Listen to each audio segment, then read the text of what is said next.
Hit it, hit it, hit it. That guy's not want to race. Oh, that guy's not gonna There we go. holler at him. Holler at him. Security guards coming over here. They're definitely getting in trouble. What's no coffee sense? I don't know how many pre-bugs I've had, but we did a video a while ago on my red personal bike.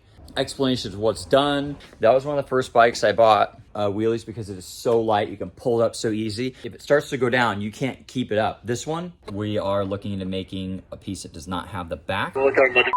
No, you're a son of.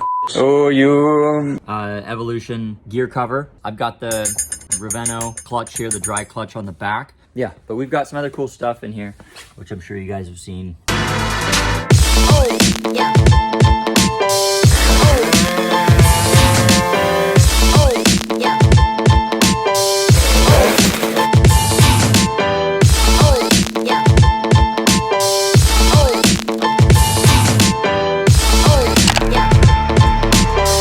Do you think they even know? Do you think they even know what it's gonna? That motherfucker want to race you. Look at him. He's like, God damn it, another person wants to race me. That's what he's thinking. That motherfucker doesn't want to race, does he? Does he want to race? Oh, hit it, hit it, hit it. That guy's not want to race. Oh, that guy's not gonna. There we go. Holler at him. Holler at him.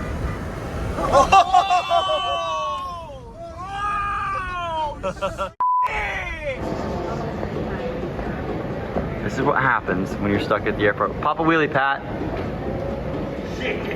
Oh, yeah. Oh, that looks dangerous. Oh, there you go. Oh, the security guard's coming over here. They're definitely getting in trouble. What's no coffee sense? Oh, yeah. Oh, she's calling him in. You guys better get out of here.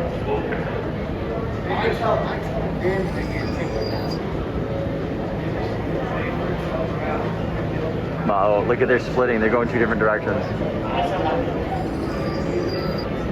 Oh, she doesn't even care.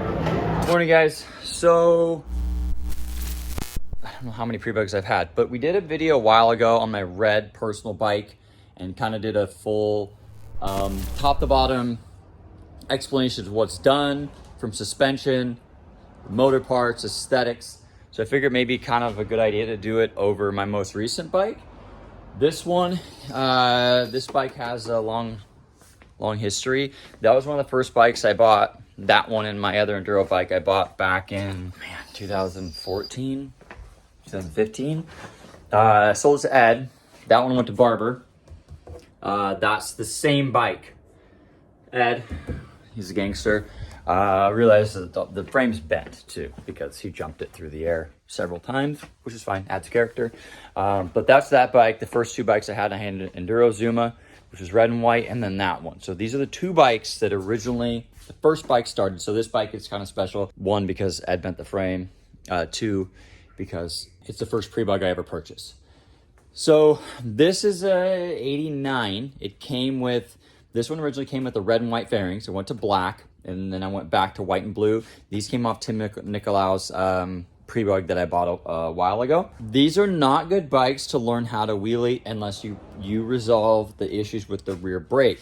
They stick and the cables are stretchy. So the 89s, the older ones had really crummy rear brakes. Pretty scary to ride. They just want to go, the brakes don't work good at all.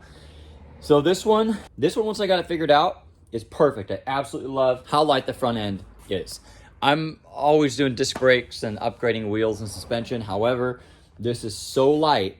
Once you get this bike up, it just floats vertical. It's crazy. So I do really like the drum brake on this model for doing wheelies because it is so light. You can pull it up so easy. And if you stunt these bikes, you know that once you're up, if you're going down a hill or you don't have quite enough power, you can't, if it starts to go down, you can't keep it up. This one is no problem. So really a fan of the drum brake. I don't really have any issues with like, needing a disc brake on this bike because it only does, 60 miles an hour. Suspension wise, what we've done on this guy, all the new headset bearings have been replaced because they're all crummy. If you know you have a Zuma, again, they all fail. I've got 30% upgraded springs in here, which by now are probably already out listed for sale. Huge difference. This bike would come down and crack and clunk and bang and make all kinds of messed up noises. So now we've got the 30% upgraded springs in here. Pretty excited about those. It's not too hard of an install and the bike rides a million times better. So now we have a few parts to kind of freshen up the suspension. Took the stock wheels, powder coated them, nothing too special there. As far as the fairings, these are just factory fairings. You can see this is where you can tell the frame's bent. I may or may not straighten it back out. I don't really care that much, to be honest. This is a prototype piece here that we had made. Currently, we are looking into making a piece that does not have the back, because the back part is what makes it so expensive to mold. This is 3D printed, and no, you cannot have it. I have about $1,200 invested into just making this one piece, because the 3D scanning and whatnot. So hopefully, by the time this video's out, we have, or it's in production, this piece here. It's just gonna be one piece without the back, because the back makes it very expensive to make. Just have a simple trail tech on here, nothing crazy. Don't have a speedo, any of that stuff, because I don't really care about any of that. Don't have a gas gauge, which this one had a gas, no, it didn't. Okay, so a gas gauge would be a good idea. I'll probably add that at some point. On this, I've got a Doppler rear lever, because this is how your brake should feel, guys. It should spring back and be pretty positive. If it's like this weird squishy feel back and forth, you're never gonna feel good about riding wheels. It should spring back nice. So make sure you guys resolve your rear brake issues first, because if it doesn't work right, you're gonna have problems. I actually have a whole aftermarket brake setup coming as well for the rear. We've just got some bar ends which we sell on here, bar end mirrors, nothing too crazy there. We've got what are these? I think these are ODI. I think they're ODI bars. I like these the best. They're wide. They have a really good stance to them. The cheaper downhill style ones are more of a straight across. This one has a bit of a curve to it, so I like these. And oddly enough, these Hayako Grips, hands down the best grips I've ever had. They feel really good. They have a little bit of squish to them. They're kind of tacky, but the Hayako Grips are really great. I love them. So I have the Aphromite Cable on here, stock controls. None of this stuff works.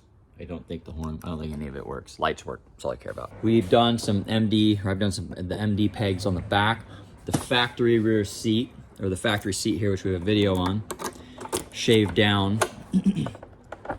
We have a video on this, of course, but this makes it to where when you sit, you don't have this big hump in the back. You still have it here, but when you sit, it compresses. So very important to do that. We've got the white taillight in the back, which has a crack in it, but again, don't care, it doesn't bother me. Factory rack on it. So that's pretty much it for aesthetics. These are factory fairings, nothing too crazy with the naked bar kit. I've got the upgraded springs in the front, powder coated wheels. As far as the motor goes, I've got the Leo Vince GP pipe on this, which is perfect for bottom end for wheelies. Remember, this is not a race bike. And then I've got the Polini CP carburetor.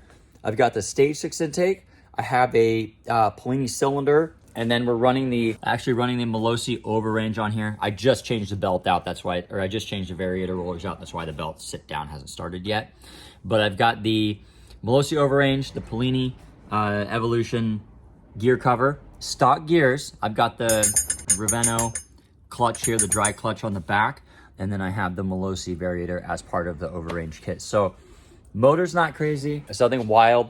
It's very reliable, it's very solid. I can hold it wide open throttle, no problem. I've got the Blvd stand on here, which this one I've actually, I don't remember if I bolted or welded this one, but a lot of them you have to weld. It's not a big deal if you can weld. Yeah, so I'll take this thing for a rip, kind of show you guys how it runs. Super happy with it. Aside from a gas gauge, a fuel gauge, I don't really foresee, thought about doing the seat in blue to match this, but I just don't, I don't know. I don't know yet if I should do this in blue or not. Comment, let me know what you think. I don't like a whole lot of sometimes I'll do the blue and white, red and white, and it's like everything is red, white, red, white, red, white, down to every little nut. That bugs me. It's too much clutter for me. So probably do the shock in black, do this in black, pull this. Look I'll do this right now. Boom, just done it. So get rid of the red there, get rid of these reflectors. Actually, I should make a little fill-in plate for those. That'd be pretty easy. Get rid of the reflectors on here, do a fuel gauge, get rid of the red shock. It's a little bouncy. Probably do a maybe a black Hayako or something like that. Eventually paint the rack. It's scratched up, but again, guys, it's a wheelie bike. I'm not super concerned about the aesthetics of it. I'm concerned about how it rides. Yeah, but we've got some other cool stuff in here, which I'm sure you guys have seen videos by now or will see them by now. But take it for a ride, show you guys how it runs. and then maybe put together this exact package. So if you guys want to replicate this bike as far as how it runs, power, everything, I can literally build it all out here down to the right rollers, right springs, and just have it once and done type of thing, where you could just get it, put it on, and go. So thanks for watching.